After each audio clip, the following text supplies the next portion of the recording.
Hey guys, Joe with Carmel Cardio, and today I want to take you on this journey as we do a radio install with steering wheel controls, an amp bypass, and a sub amp in this thing. I want to go over the ins and outs, the pre-wire, the location, the whole 9 yards, and just give you a feel of what it's like to be an installer for a day and see what we go through. So while I'm getting everything ready, I want to move it to my box, get things pre-wired. While I'm doing that, check out the car, see what it looks like beforehand, and then we'll see it during and then after and see it in all its glory. So stick around, have fun. Alright guys, so I got everything on my box here. I'm going ahead and open up the amp. The first thing I'm going to do is just going to pop the hood, figure out where the battery's at, and you'd be surprised some cars don't actually have a battery underneath the hood, but more than likely this one does. So let's figure out where it's at, and this is going to help me plan where the amplifier is going to be mounted and ran. You got a battery on this side. You got a good grommet here. Let's make sure I can get on the other side and see the grommet from the inside of the vehicle.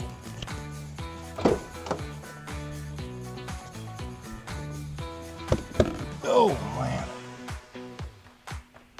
Okay, well I can't see it, but oh no, I can see it there. So absolutely love these, more expensive cars. They tend to make paneling for every nook and cranny. There's not, really any dead space. They don't leave any dead open space for you. So at least now I know there's a grommet here. We can run the power wire down this way and figure out where we're going to place the amp, whether it's underneath this seat, somewhere in the rear, on the back seat. Don't know yet, so I want to check a couple of these spaces. I'm going to go grab the amp and make sure it physically fits.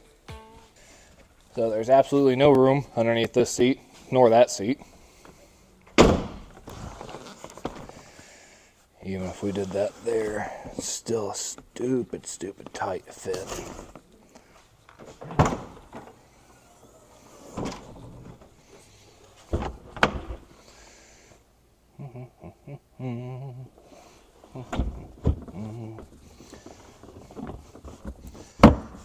Don't want to place that there. So now that we know that the grommet is on the passenger side, I'm limited to the length of the wire and where I can place this.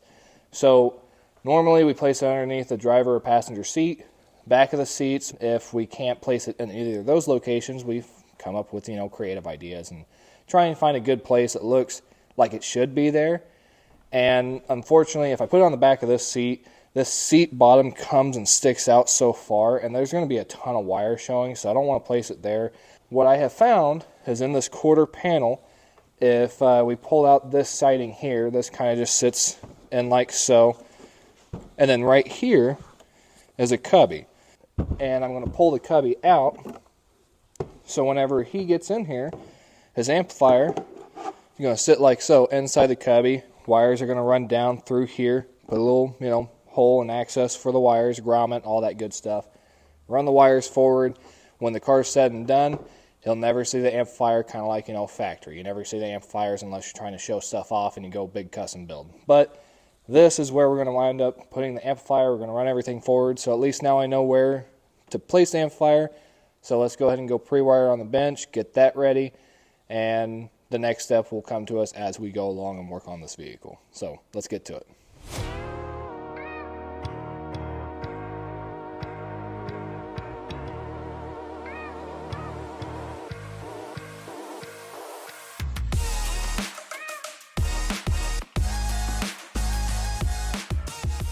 So I got everything pre-wired for the amplifier. It's in a nice little pocket. And I actually was looking at this and we saw that there is a power wire right there supplied from the battery to the fuse box. So this little red wire that we can see right here runs all the way from here up to the front, through the grommet and everything. It's already made a connection to the battery. So we're looking at this wire. We can gauge this wire, looking at the size of it, figure out how much amperage and power it can pull through it, and making sure that that is truly connected to the battery. So making sure that if there's a fuse in line up front, I don't want to tap into it, because I don't want to possibly blow that fuse, because that fuse is rated for what's intended back here. So what I'm going to do is I'm going to test this. I'm going to make sure that there's no fuse up there and it's actually truly connected to the battery. And if so, we're going to tap right here and make this thing look just stupid clean. Make it look very pretty, very clean, make it look OEM. And this way, I don't have to run through a grommet, and I don't have to puncture it and run our wire. And I can just make my nice little connection right here, and if a fuse blows, he has to come back here, pop this down, and change it right here. Very quick and simple. Also, while we're back here, we're going to change gears. I'm going to hold off on the sub amp, because on this side, if you look here, we have a factory amplifier and factory integrated system. It's actually a MOST system. So this is where I'm going to do the bypass at. We're going to have our front left, front right, rear left, rear right, all the good stuff to make noise and music happen. Once I get this in here and make the connections, I'm going to run the RCA and the remote over here, because I'm going to run 9-wire from here up front and make it one job. I'm going to go ahead and start on this, do the ground, do the power, and then I'm going to run speaker wire back and over for the sub, and then I'm going to run your RCAs and remotes on this side, start doing the 9-wire bypass, run it up front, and then we'll get started on the radio. So let's get to it.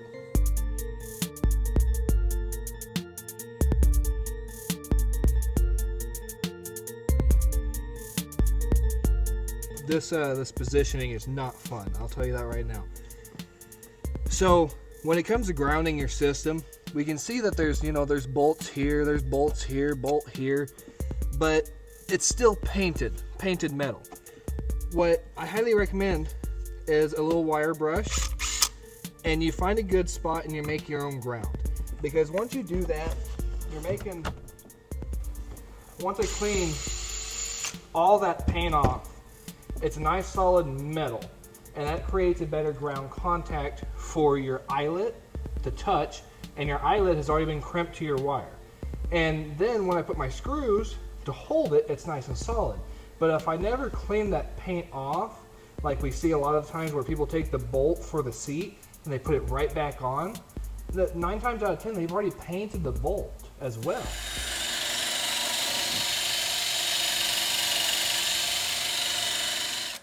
And be sure when you're doing this, check behind the metal. Make sure there's not a gas tank or lines or anything dangerous that you can be tapping into that shouldn't be tapped into. This is a very delicate process, and it's a very expensive machine. So if you're going to do it right, and have the knowledge beforehand before you just blindly jump into this, because you can seriously mess something up big time if you don't do it right. Alright guys, so I went ahead and just got the ground done. We're going to hook up the fuse here. We did test it, made sure it's good to go. And especially with it only being at 300 watts, you're looking, 30 amps of current, 60 amps max, absolute max this thing will ever hit. We're going to hook it up to there, and then I'm going to run all this over. I want to fill you in on what I'm doing for the bypass, and then we're going to run up front, start on the radio, and yeah, we got a lot ahead of us, but we'll get it done.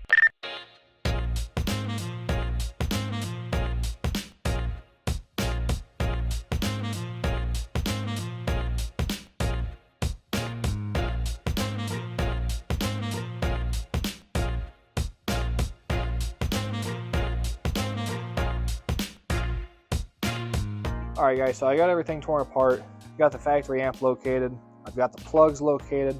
I'm going to identify all these wires, figure out what speakers are what, hook them up to a 9-wire, run this RCA, and remote actually is going to be tapped into the 9-wire because 9-wire has remote in it. Run it all forward, hook it up to the radio, then hopefully start tuning. So I've got the tone generator here. I'm going to go ahead and put it on this wire, and we can hear a speaker making noise. I can turn this voltage up, which is all the way up. I want to turn the frequency higher, and we can actually, it's this speaker right here. Now we just got to get in there and get somebody to pop it and see if it pops forward, backwards, so on and so forth. But that's the gist of it. Forgot to mention this. If you're doing this on your own vehicle, make sure 100% know that it's a factory amp and not something else. You don't want to blow something up. The other thing is yeah, we're cutting these wires. Leave yourself some slack. Leave yourself slack so you can hook it up back to factory and you're not harming anything, and it can still maintain its integrity. the reason why we're bypassing this factory amp. We are wanting to amplify the speakers later, so we're going to have to bypass it in the future anyways. So save some money. Don't buy that $300 integration kit if you know you're going to amplify these speakers. We finished up the bypass here, left the plugs in there if they ever want to return it back to factory. We got the 9-wire and the RCAs taped together. We're going to run this down. We're going to take this all apart, hook it up to the radio, and start that process.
Hey guys, alright, so we finished it up. It's in the car, sounds awesome. The sub's working, everything looks back to factory. We've got an awesome in-dash in here. I hope you had fun. I hope you learned something today. And if you have any questions about installs or just your vehicle and what's doable and what's not, give us a call, show up in person, or text us on Facebook or any of our social media. We're more than happy to help you guys out and fulfill what you want to do to your vehicle. Nothing is impossible. Like I said before, the only limitation is imagination. So guys, till next time, follow us on social media and stay up to date with everything that we're doing and what we're coming out with. Until then, we'll see you next time.